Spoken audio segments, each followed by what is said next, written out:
Hello, I'm Professor Brian Boucher. Welcome back. In this video, we're going to talk about lease contracts. And the reason that lease contracts fit in with this week is because it's a form of long-term financing for assets. And sometimes the lease contracts look just like the accounting for loans that we've seen earlier in the week, but sometimes they don't show up at all. Let's find out why. So a lease is basically a rental agreement. One party, the lessor, is transferring to another party, the lessee, the right to use an asset for a stated period of time in return for a contractual stated series of payments. So in other words, a lessor might lease an airplane or a building or equipment or vehicles to the lessee. Now there's two types of leases, or leases can be of basically two types of durations. Short-term leases allow use of an asset that would be inefficient to purchase. So if I'm going to go to Los Angeles for a week, I'm not going to buy a car when I get there and then sell it at the end of the week. It would cost me a lot of money. I'm just going to rent a car for a week under a contract that can be canceled at any time. Long-term leases, which is what we're going to look at in this video, are very similar to a financing arrangement to purchase a long-lived asset. So if I was going to Los Angeles for 5 years, then instead of buying a car, I might lease a car for 5 years under a non-cancelable contract. Why would a company lease a car for 5 years instead of just buying it? I always lease my Mercedes for 1 year. I want to make sure that I am always driving a new car. Would 1 year be short-term or long-term? So a company might lease a car for 5 years instead of buy it because it's more economical to do so. So first, it could be that they get a better deal on the lease payments. So the present value of the lease payments is less than you'd actually have to pay in cash if you bought the car right now. Could be you get better financing through the lease deal, because essentially what you're paying through the lease payments is financing on it, and maybe the leasing company can give you a better interest rate than a bank would be if you borrowed money from a bank to buy a car. In terms of the 1 year, is that short term or not, we're actually going to look at criteria later which will help determine how we should treat a lease contract in the financial statements. So to account for these long-term leases, we're going to have two different methods, capital lease method or operating lease method. The accounting rules are going to require that certain long-term leases be treated as if the company bought the asset with debt financing. Those are going to be the capital lease method leases. Under that method, we're going to record a lease asset and a lease liability. So there's going to be an asset and liability just like we bought an asset by taking a loan from a bank. And because we have an asset, there's going to be depreciation expense. And because we have the liability, there's going to be interest expense on the income statement. But other long-term leases can still be treated as rentals. This is going to be the operating lease method. These are what are called off-balance sheet activities because we're going to be doing these leases, but there's going to be no asset or liability on the balance sheet. There'll be no evidence on the balance sheet that you're doing these leases. The only place you'll see any evidence in the financial statements is that you're going to record rent expense on the income statement because we're treating these like rentals. Oh, good.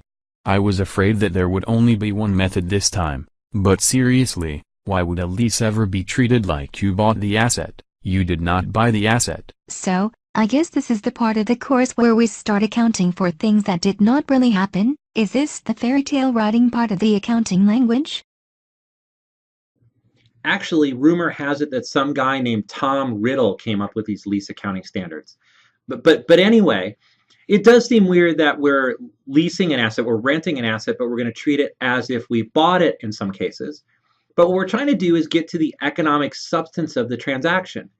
If we're going to lease the asset for almost all of its life or pay almost all of its current value, then it's as if we bought the asset, even though contractually we haven't.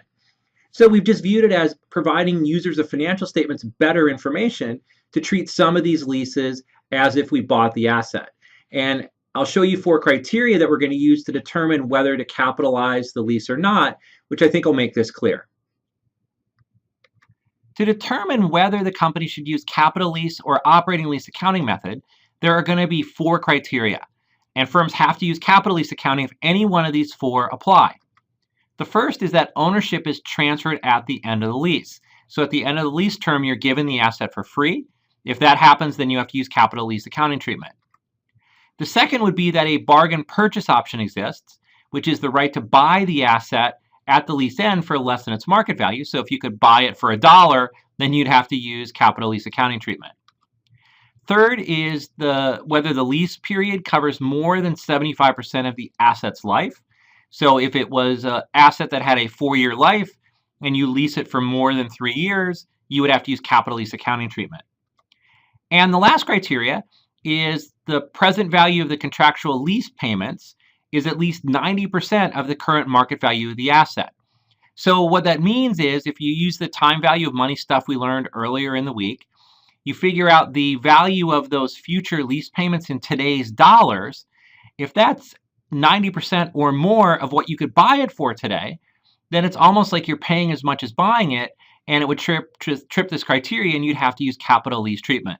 So again, any one of these being tripped would cause capital lease treatment. If they're all no, then you can use operating lease. And then tax rules have the same distinction, but the rules are different. I think there's something like 5 criteria. But as it turns out, the tax rules are essentially irrelevant for the choice of capital versus operating lease accounting for financial reporting. So whatever you do on your tax return will not necessarily determine what choice you make for financial reporting purposes. I suppose you are going to tell us that a company could use the operating lease method for the financial statements and the capital lease method for taxes. What nonsense. Actually, yeah. A lot of companies strive to get capital lease treatment for taxes and operating lease treatment for the financial statements on the same lease contract. Capital lease treatment for taxes is preferred because you recognize interest expense and depreciation expense, both of which reduce your taxable income and save you on taxes early on in the lease life. Operating lease treatment is often preferred for the books because it keeps the asset and liability off the balance sheet, making a lot of your ratios look better. So your ROA looks better, your debt to equity looks better. So yeah, a lot of companies try to use these different criteria to do capital lease method for taxes and operating lease method for the financial statements. So let's start looking at some examples. So first of all, on January 1st, 2010, Opal Incorporated signs a 3-year lease on a supercomputer, which is delivered that day. The lease requires payments of $19,709 at the end of each year, so 3 annual lease payments. There's no bargain purchase option or ownership transfer at the end of the lease, so that first criteria is not tripped, the first criteria for capital lease accounting. Opal's managers estimate that the lease term is 60% of the asset's life, so the third criteria is not tripped. And Opal's managers compute the present value of the lease payments as $44,264 using a 16% interest rate. This is present value of 88. This present value is 88.5% of the current market value of $50,000. So if you just bought this computer on the open market, it would be $50,000. The present value of the lease payments is $44,264, which is only 88.5%. So none of the 4 criteria are tripped, and so Opal can use operating lease accounting. And if you want to verify the present value calculation, you could put in 3 years, 16% interest, the payment of $19,709. If you plug that into Excel, you'll get the $44,264, which is less than 90%. Opal can use operating lease accounting. So what we need to do now is the journal entry that Opal would do on the day that the operating lease starts. So I'll bring up the pause sign and give you a chance to try this journal entry if you want.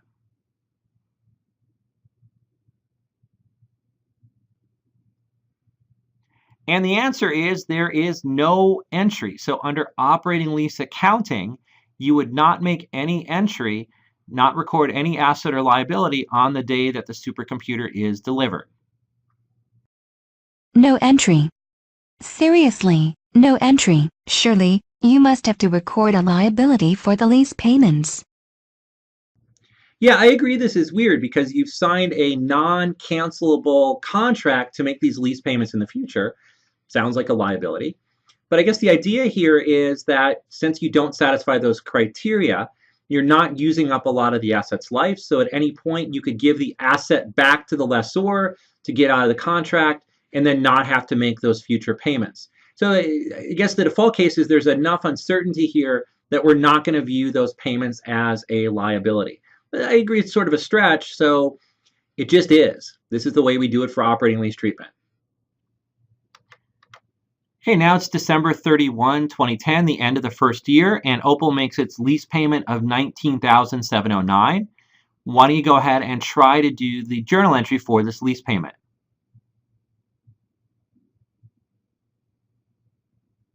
So under operating lease treatment, what we're going to do is debit rent expense, an expense that'll go on the income statement for $19,709, and we will credit cash for $19,709 for the cash payment. On December 31, 2011, the end of the second year, Opal makes its lease payment of $19,709. Why don't you try to do the journal entry for this one?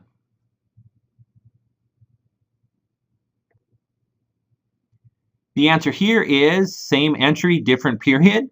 So it's debit rent expense $19,709, credit cash $19,709. So we recognize the cash payment as an expense on the income statement.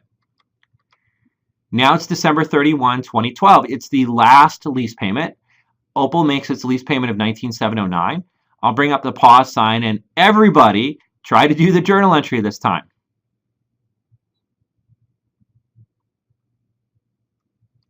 And again, under operating lease treatment, it's always the same journal entry. Credit cash for the amount of the cash payment, and then debit rent expense for that amount of the cash payment. So the cash payment is expensed on the income statement when you make the payment. So to summarize for Opal, there was nothing that we recorded on January 1st. And then at the end of the 3 years, we made a cash payment, and that cash payment showed up as an expense, which then went into retained earnings. The total of the 3 cash payments and the total of the expenses was $59,127. I do declare, this is a simple accounting method. I like it. But you all said earlier that the price of the computer was $50,000. Opal paid $59,127 in lease payments. Why did Opal pay more to lease it? Are they run by a bunch of Yankees? I don't know whether Opal is run by a bunch of Yankees, but it actually makes sense that the sum of the lease payments, $59,127, is greater than the cash price of buying the machine 3 years ago, $50,000. That's because that extra $9,127 represents financing cost or interest costs. The lessor is essentially lending money to Opal, and they need to get paid for that. They need to get interest. And so you end up paying a higher amount by financing it over 3 years. That represents the implicit interest built into the lease contract. Okay, let's look at another example. On January 1, 2010, Capel Incorporated signs a 3-year lease for a supercomputer which is delivered that day. The lease terms require payments of $19,709 at the end of each year. There's no bargain purchase option or ownership transfer, so the first 2 criteria are not triggered. Capel's managers estimate the lease term is 60% of the asset's life, so the third criteria is not triggered. And Capel's managers compute the present value of the lease payments as $45,000 using a 15% rate. This present value is 90% of the current market rate of $50,000. And here are the details on the present value calculation if you want to confirm it. But what I noticed is the present value is 90% of the current market value of $50,000, which means this trips that fourth criteria, and Capel will have to use capital lease treatment for this lease contract. This sounds like the exact same lease contract as Opal signed for the exact same supercomputer. How can Capel's be capital lease method and Opal's be operating lease method? Yes, this example was designed so that Opal and Capel had exactly the same lease contracts, exactly the same supercomputer, exactly the same dates, but yet they have different accounting treatment. And that's because to do the accounting treatment, to judge these 4 criteria, they require some estimates by managers. So managers have to estimate what discount rate or interest rate they're facing on the lease contract. They also have to estimate what's the total asset life so they can do that 75% of asset life calculation. So yeah, managers have a little bit of discretion here, and they could use that discretion in estimates to actually get the lease accounting method that they want. So Capel has to use capital lease treatment. Why don't I throw up the pause sign and see if you can do the journal entry that Capel would have to make on January 1st, 2010 using capital lease treatment for this lease.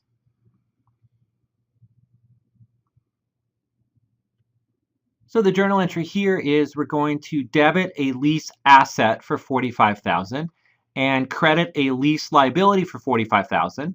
The $45,000 is the present value of the lease payments. And so we're going to treat this as if we borrowed money to buy an asset and both have the asset and the liability on the balance sheet.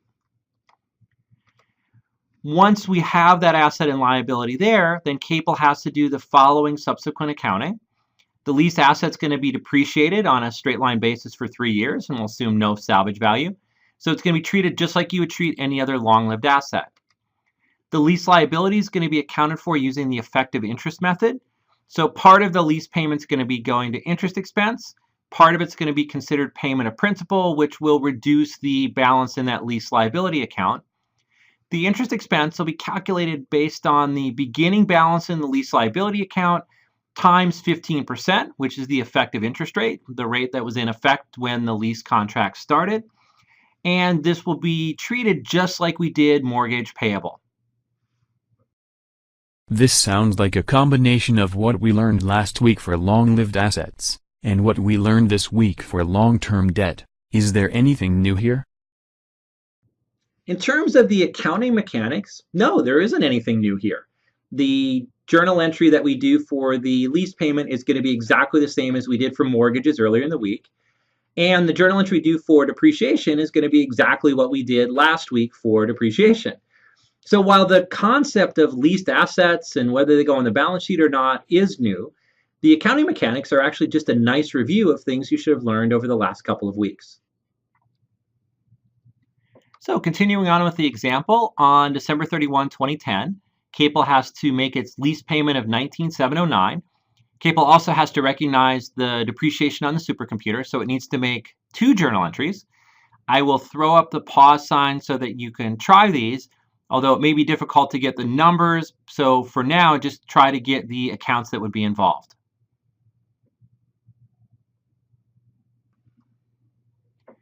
So we start with a credit to cash for $19,709 because that's the cash lease payment that we're making. We're going to debit interest expense for $67.50. Now under the effective interest method, we take the balance in the lease liability account, $45,000, times that effective rate, 15%, to get interest expense of $67.50. And then we're going to debit the lease liability to reduce the liability. This is like the payment of principal. $12,959, and this is a plug. It's just the cash minus the interest expense. Whatever's left over goes to pay down the principal, goes to reduce the lease liability. We also have to do depreciation expense of $15,000. That's the $45,000 asset value with no salvage value divided by 3 years on a straight line basis, $15,000 per year, and we credit accumulated depreciation for $15,000. So the total expense for the first year is $21,750. That's $67.50 of interest expense plus $15,000 of depreciation expense. And after we do this journal entry, the balance in the lease liability account is $32,041. That's the original balance of $45,000 minus $12,959 that we just reduced the lease liability account. On December 31, 2011, Capel has to make its next lease payment of $19,709. Capel also has to recognize depreciation on the supercomputer. So I'll put up the pause sign and you can try the journal entries here if you'd like.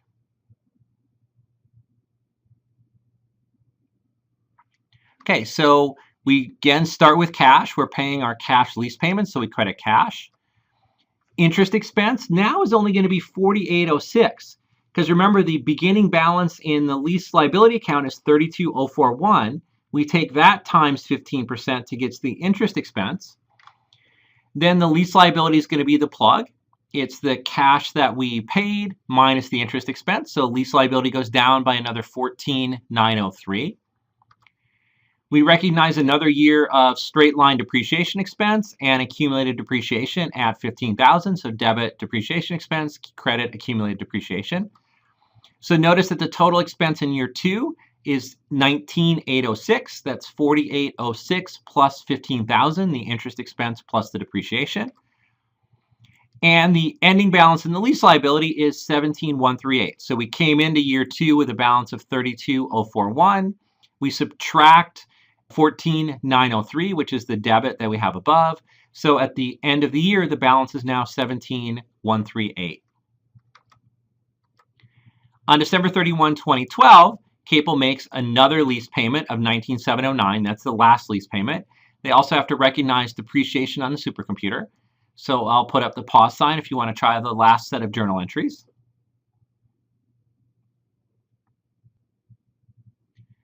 So we're going to credit cash for $19,709 for that last lease payment.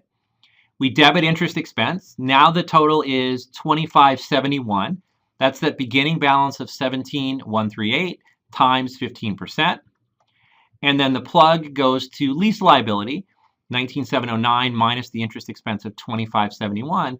Note that the plug is $17,138, which is going to zero out this account. And then we do one more year of depreciation expense, which will make the lease asset fully depreciated. The total expense this year is $17,571. That's $2571 of interest plus the $15,000 of depreciation. And the ending balance of lease liability, as I mentioned, is zero. So this last debit brings the account down to zero. So to summarize what happened over the last 3 years for Capel is on January 1, 2010, they booked the asset and the liability. They paid the same amount of cash, $59,127. They had exactly the same retained earnings, hit $59,127, but the timing of the expenses changed. And of course, we had the lease asset and lease liability, which we worked down over time. Now, the lease asset is the net book value. It's the lease asset minus the accumulated depreciation. But here you can see they both started at $45,000 and both ended up at zero at the end of the lease. Well, I never. All that this rigmarole method does is change the timing of the expenses. The cash is the same, so why bother? Y'all need to get life. Well, and this rigmarole method doesn't even change the expenses that much. The expenses are a little bit lower under the operating method early on and a little bit higher later on. So I guess if you wanted smaller expenses earlier on in the lease term, operating would make sense. But the big difference here, the big impact between capital and operating lease is on the balance sheet and the fact that capital has these assets and liabilities on the balance sheet. And I'll show you that on the next slide. So let's just put the two summaries side by side so that we can just directly compare operating lease method and capital lease method.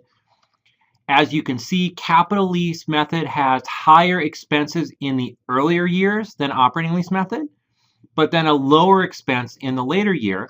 And as we talked about, the total expense over the lease term is the same. So we're just shifting the timing of the expenses between the two methods.